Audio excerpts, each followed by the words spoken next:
আসসালামু আলাইকুম সম্মানিত দর্শক, আশা করি সবাই ভালো আছেন। আপনাদের দোয়া আমিও ভালো আছি। আজকে আপনাদের সাথে একটি গাছের সাথে পরিচয় করিয়ে দিতে চাই। তো আপনাদেরকে আমরা গাছটা একটু দেখাই যে এই যে গাছ, এই গাছটির সাথে আপনারা কে কিভাবে চিনেন এই গাছটিকে। এখানে আরেকটা গাছ আছে, আপনাদেরকে একটু দেখাতে চাই। এই যে এই গাছটি আছে। তারপরে একটা ফাঁকা জায়গায় গাছটা দেখাই আপনাদেরকে। এই যে গাছটা আপনারা দেখতে পাচ্ছেন, এই গাছটাকে কে কোন জেলা থেকে দেখছেন অবশ্যই কমেন্ট বক্সে জানাবেন যে কোন জেলাতে এই গাছটির নাম কি গাছ বলে। গাছটির নাম কি অবশ্যই তা কমেন্ট বক্সে জানাবেন।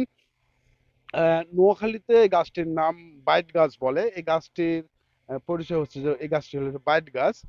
এখন আপনাদেরকে বলতে চাচ্ছি যে এই গাছটির উপকার কি সেই বিষয়টি আপনাদের সাথে উপস্থাপন করতে চাই বা আপনাদের সাথে তুলে ধরতে চাই। আপনারা জানেন যাদের লিভারের সমস্যা আছে বা গুড়াকিডনি পেটের ভিতরে থাকে পাকস্থলীতে, তাদের জন্য কিন্তু এই গাছটি খুবই একটি উপকারিতা গাছ।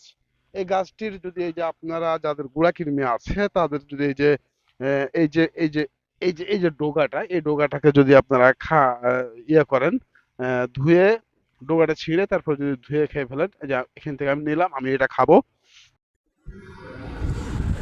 ডোগাটি খেতে হলে অবশ্যই খালি পেটে খেতে হবে, আপনারা খালি পেটেই খাবেন। আপনাদের পেটে কৃমি থাকবে না, এটা 100% আমি বলতে পারি। তো আমিও এই গাছটি খেয়েছি, আপনারাও এটা খেতে পারেন।